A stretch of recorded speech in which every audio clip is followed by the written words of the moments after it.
Senior living operators face a complex set of challenges. How do you stay ahead of the pack? Listen in to From Leads to Leases, a CCR Growth podcast for expert solutions that transform problems into opportunities.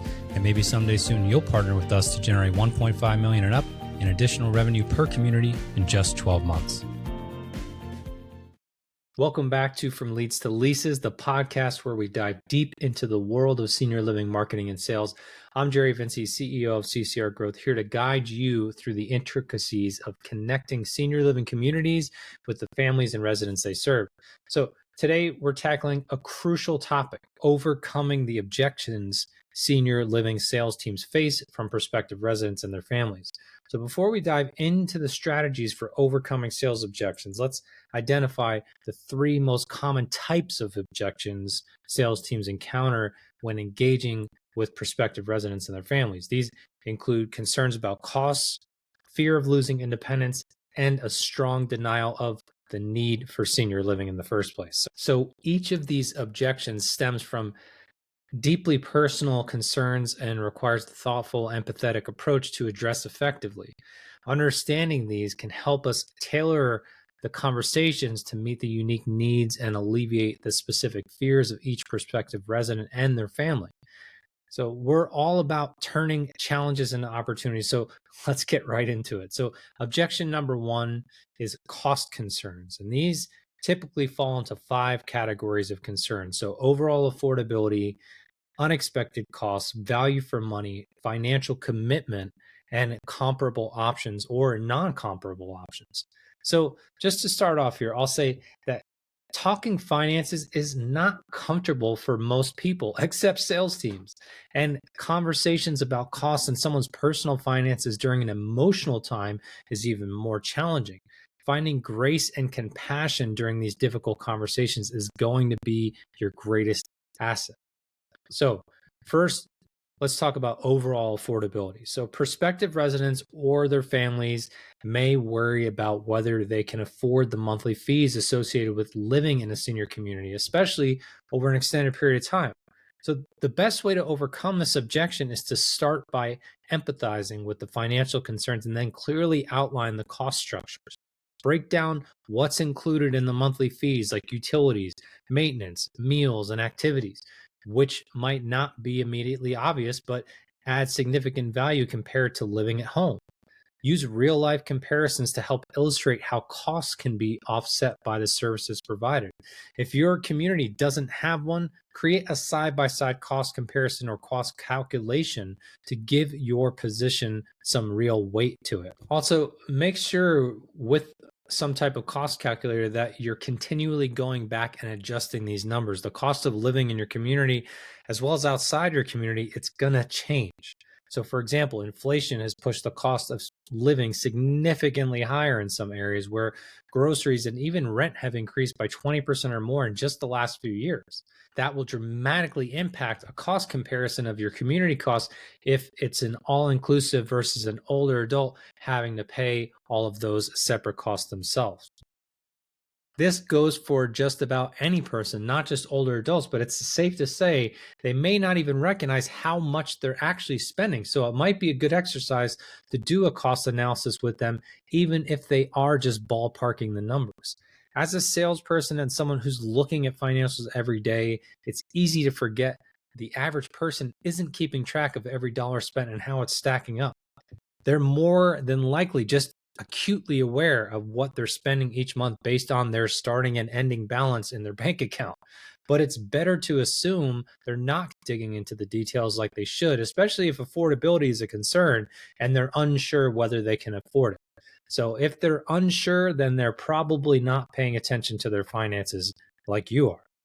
So second is unexpected costs.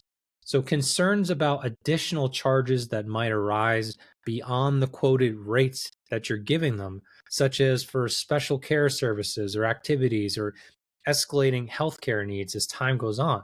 This can even be a concern around other fees like entry fees or one-time costs residents sometimes have to pay prior to moving in. Sometimes these are unfounded concerns, but in the eyes of many prospects, senior living providers are known for being less transparent about their fees up front than some other industries, which can create hesitancy right out of the gate. That's the last thing you want. So obviously, transparency is key here. Be upfront about any potential additional costs and how those costs are accumulated or how they're charged. Offer examples of typical scenarios where extra costs might apply and how the community handles billing for these. Do you bill upfront? Do you bill prior to move-in? Is this a delay charge, or is it something that can be spread out over time? Provide clarity and reassurance so there are no hidden surprises. Your job as a salesperson isn't just to close the deal, but to build trust. Trust starts with you, as you're often the first or one of the first meaningful interactions a prospective resident has with your community. And trust can stop with you as well if you're not a clear communicator when it comes to unexpected costs. So lastly, remember that everyone has an idea of what something should cost before they ever even speak to you. If they see $4,500 per month on the website, their expectation is that will be their total cost. But it might just be a starting cost, and their actual cost might be significantly higher, depending on the options they choose or level of care needed, and any other factors that can impact these fees. So I know this all too well from my world of marketing. Everyone has an idea of what a website should cost or a marketing campaign, or even how much they should spend on ads to be able to get one sale. But often their expectations are dramatically out of alignment with current pricing or the level of effort that's actually required to generate the results they want. Everyone wants the Ferrari, even if they have a Honda budget. So next, we have value for money as an objection. Families and their loved ones might question the value of spending on senior living when considering the cost versus staying in their own home or living with friends and family while paying for home health services. The objection requires illustrating the intangible benefits that go beyond the basics. So highlight lifestyle enhancements, quality of life improvements, social opportunities, and access to care and amenities that are hard to replicate at home. While staying at home and close to family sounds great in theory, the reality is usually not so stellar. And I can speak from experience. When my grandmother passed around 2008, my mother couldn't even consider finding a retirement community for my grandfather, even though he was in his 80s, even though he was barely able to ambulate on his own without a cane or a walker. And they had multiple flights of stairs to get from the garage to the bedroom. Not only that, but this guy was a social butterfly. I mean, he was active in a lot of areas, and my grandmother was constantly sending him to the store. Every time there was a sale on groceries, he was always on the move and always around people. And after she passed, he moved in with my parents. All of that came to a screeching halt. He sat all day, he watched TV all day, and only interacted with my parents when they got home from work. Within a few short months, he was far worse than when he had first moved in, to the point he was incontinent, he was depressed, and he was having a lot of difficulty with his mobility. So my mom finally made the decision after only a few months that finding him a great assisted living community was the only option that was fair to him. He went on to live another year and a half at least before he passed away peacefully. As soon as he moved into that community, though, he was so happy to be around people again and was immediately every staff member's favorite new tenant. So sales teams, if you've got stories like these, you need to share them. Make it real and make it personal. Share testimonials or similar case studies of current residents who've seen positive changes in their lives since moving in. Given that experience my family went through, I know that if one of my parents passes away, I think it'll be much easier to convince the surviving spouse to transition into a community so they're not left to feel that isolation my grandfather felt. They know all too well how much happier he was to be in a space to make new friends and live life on his terms again. So next, we have financial commitment. So the financial commitment of non-refundable community fees or long-term contracts can be daunting, leading to hesitation. And the longer someone hesitates, the less likely they are to move in any direction until they have to. In fact, some of our sales data from our own senior living clients shows us that for some types of senior living, it can take 6 to 12 months for older adults to make a decision on housing. And for more serious financial commitments like a CCRC, it can take from 12 to 18 months. So you're going to have to discuss the financial stability and long-term benefits of choosing the community. And don't just discuss the benefits, but show them. For example, while a CCRC can cost 350,000 or up to $1 million on average just for the entry fee, what happens if you choose to age in place at home? How much will home health care cost? And how long can you realistically afford that before the cost of care far outweighs your available resources? If you're selling them on a CCRC, their costs may only rise slightly over their lifetime in the community compared to someone going from independent living, which might cost, say, $3,500 a month, to, say, a memory care or skilled nursing, which is often well over $10,000 or even $15,000 per month. Regardless of the type of community or living options, explain the terms of any deposits or entry fees and how they can contribute to a resident's care and facility maintenance. Offer flexibility where possible, such as different levels of commitments to accommodate their financial planning. Some communities, they even offer month-to-month leases. It's not necessarily a long-term commitment. So maybe you can offer a tier pricing structure so they're only paying for what they need. Again, be transparent. The only way to get someone to say yes is if they're either completely comfortable with the financial agreement or they have no other option. And I don't think anyone wants someone to feel like they're out of options. So lastly, when it comes to costs, we have the comparing options objection. So families are going to find the process of weighing their options extremely challenging. So let's just be honest with ourselves. There are a ton of options out there, and unless mom or dad need a very specific niche living option, there are numerous options to choose from. And if we're also being honest with ourselves, how good a job do your communities do at differentiating themselves from the competition? Most do a poor job at this. And if you spend any time on a site like A Place for Mom or any other referral agency website where you can browse most of the local communities in a given area, you'll see what I mean. Most look relatively similar with similar messaging, similar amenities, and not much that diversifies them. Families might have difficulty justifying the cost when comparing different types of senior living options in general, or what certain terminology might mean regarding the levels of care. They might even struggle when evaluating the cost of a senior living community against alternative housing or care solutions. You're going to have to roll up your sleeves and do the hard work for them if you want to build trust and rapport with them. Help families and seniors make informed comparisons by providing clear, detailed comparisons of what your community offers versus others, as well as what staying at home would look like. Focus on the unique aspects of your community that they may not find elsewhere. And if you don't have any, by God, create some. For example, specific care programs, facilities, or community culture that align with their needs and desires. Also, make sure to keep in mind the things that they care about most. If they were adamant about mom bringing her dog with her and you don't accept pets, well, the conversation shouldn't go any further. The key to every cost concern mentioned here is transparency and value demonstration. Break down the costs, compare them to the escalating expenses of aging in place, and make sure you're able to articulate why your community is the best option for them. Now that we've got the heavy financial objections out of the way, let's move on. So second major objection is loss of independence. So this one's big. Nobody wants to feel like they're giving up their freedom. And this typically falls into four types of objections that revolve around decision-making, privacy concerns, personal routines, and home modifications.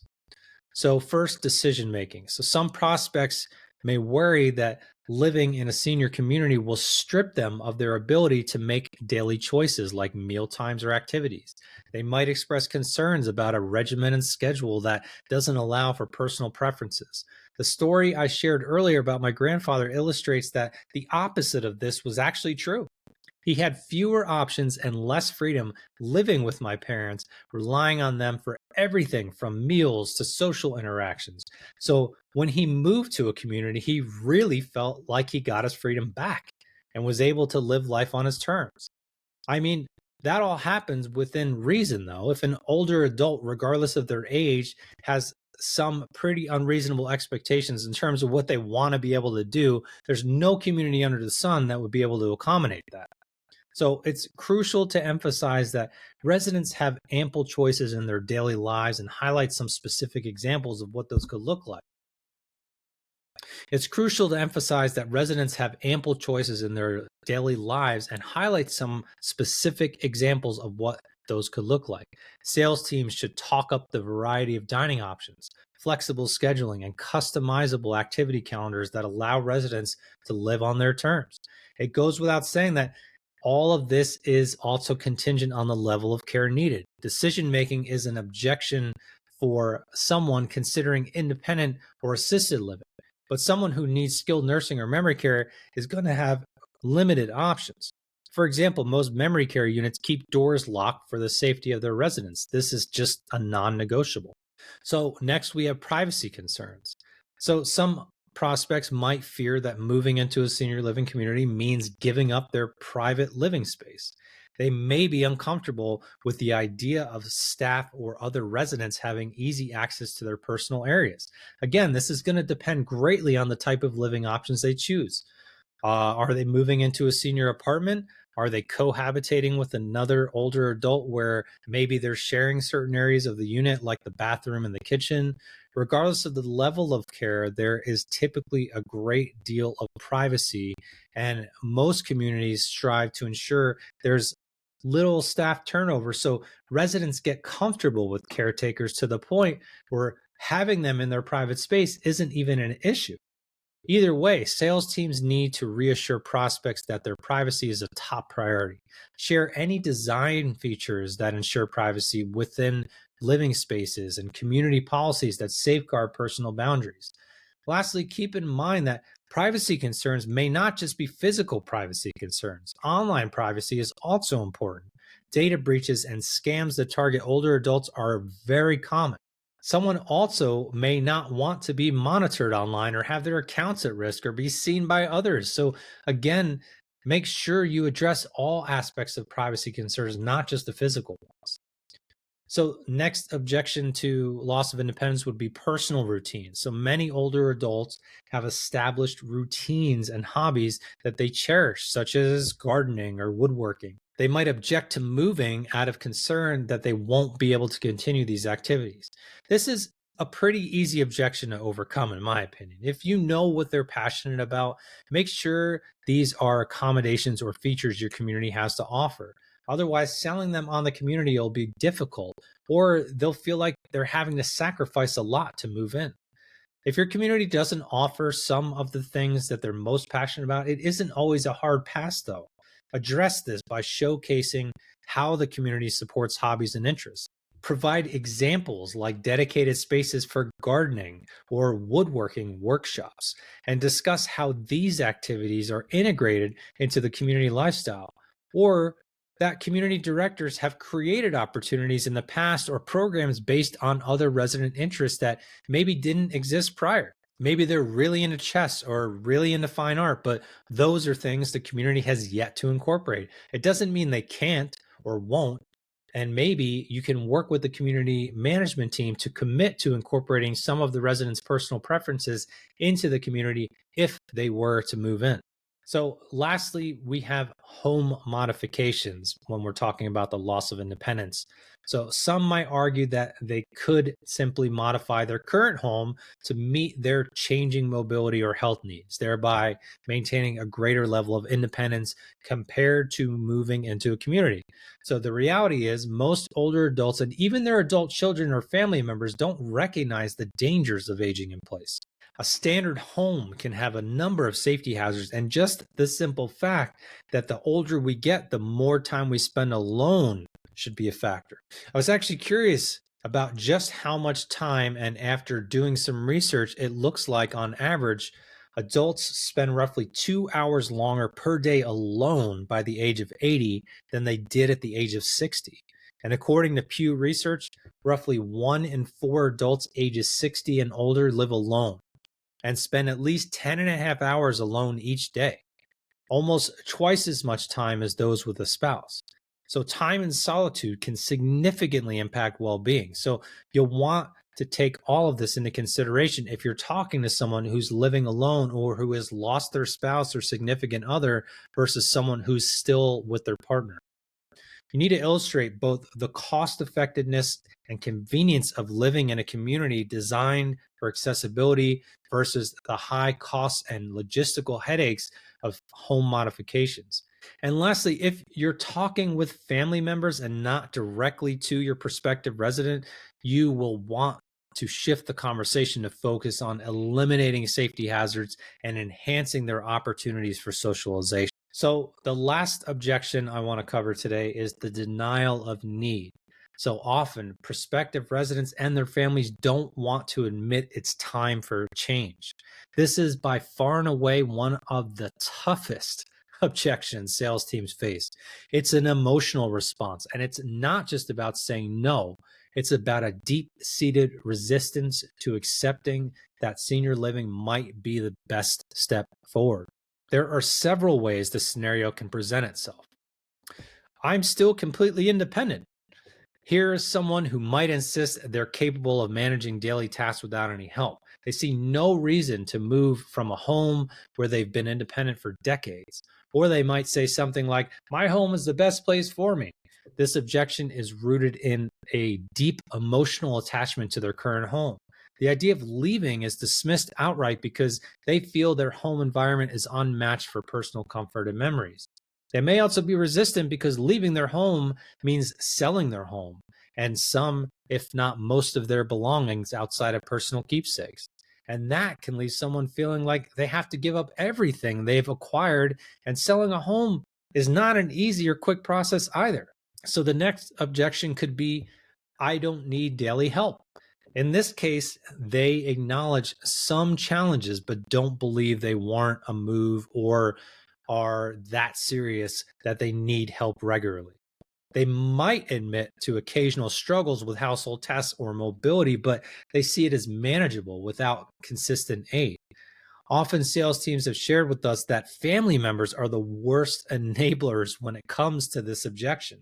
Family members might be taking care of so many little things without letting their loved one know about it, to the point that person still believes they're fully capable of handling everything on their own. If that were true, then how did the groceries get replenished or the dishes done or the house cleaned? Family members will often do these things to not burden their aging parent, but it creates a false sense that they're capable of living on their own when they're really not. So next, it's too early for me to think about senior living. Here, the prospect might acknowledge that senior living could be in the future, but they firmly believe that time hasn't come yet. They see their current level of health and activity as proof that they're far from needing any kind of assistance. And by all accounts, they might be right. Family members may have unfounded fears about their loved one because they're not there consistently to witness their daily activities. I'm living that very case in point with my parents all the way on the other side of the country. I really don't know what their daily activities look like. But it could also be that prospects are not fully aware of their living options or what senior living could be like. If their only perception is chair yoga and bland food and bingo every day, it's going to be hard to get them to see it any other way. So, last objection is, I don't want to live with a bunch of old people. This is a more blunt dismissal reflecting a stereotype of senior living communities. Prospects often don't yet identify with the demographic typically served by these communities and feels out of place considering the move. One of our recent guests on the show had mentioned that they don't ask residents how old they are, but they ask them how old they feel. And an overwhelming majority said 45. That's my age. So it's no wonder the majority of prospects may share this sentiment. Even my own parents in their mid 70s just don't identify with the traditional view of senior living. So look, when you're on the front lines of sales in the senior living industry, you're going to encounter entire families who are in deep denial about needing any kind of support. It's a common hurdle, and how you handle this can really define the success of your engagements. Here's a strategy that respects their perspective, but gently guides them towards seeing the bigger picture. There's 6 steps. So number 1, start with empathy. Always begin by acknowledging their feelings. Understand that denial is often rooted in fear or misunderstanding. A little empathy goes a long way in building trust and opening up an honest dialogue. Number 2, add an educational touch. Misconceptions about senior living are rampant. I mean, how many conversations have you had with families who still mention nursing home when talking about retirement living? I mean, they're not even in the same ballpark. Take this chance to enlighten potential residents or their families about what modern senior living really offers. It's not about taking away independence at all. It's about enhancing the quality of life with amenities and services that promote autonomy without the risks of aging at home and social isolation. Number 3, customize the conversation. You need to tailor your discussions to address their specific concerns. If independence is their worry, highlight how communities foster this through various programs that encourage personal growth and freedom. If safety is a factor, talk about all the accessibility features and benefits they'll have at their disposal. Number 4, share success stories. Sometimes hearing how others have overcome similar fears can reassure and inspire. Share testimonials or stories from residents who were once skeptical but now thrive within the community. And if you can get video testimonials where they're sharing those stories firsthand, that'll be far more powerful than you sharing their stories secondhand. Number 5, try before you buy. If it's an option, suggest a trial stay or at the very least, come by for a tour. Nothing beats firsthand experience to dispel doubts and showcase the vibrant, supportive community life. And lastly, number 6, highlight choices and flexibility. So emphasize the array of choices available from meal options to activities and social events. Understanding that they can choose their lifestyle within the community can ease fears about losing independence. So by weaving these elements into your conversations, you can effectively shift the narrative from denial to, at the very least, consideration, helping potential residents and their families see senior living as a proactive choice that offers a vibrant, independent lifestyle. Today, we've covered strategies to effectively address the most common objections faced by senior living sales teams. Remember, each objection is an opportunity to deepen understanding, to build trust, and to demonstrate value. It's about listening, empathizing, and responding with information that reassures and educates. Thanks for tuning in to From Leads to Leases. Please don't forget to hit that subscribe button because we're giving you all these great senior living industry insights for free and asking nothing in return other than for you to like, subscribe, and share this episode with anyone who might find it useful. I'm Jerry Vinci, CEO of CCR Growth. Stay tuned for more insights, strategies, and stories from the forefront of senior living. Together, we're not just shaping the future of senior living, we're defining it. Until next time, lead with strategy and with heart. Chat with you again soon. Thanks for tuning in. Explore more at ccrgrowth.com.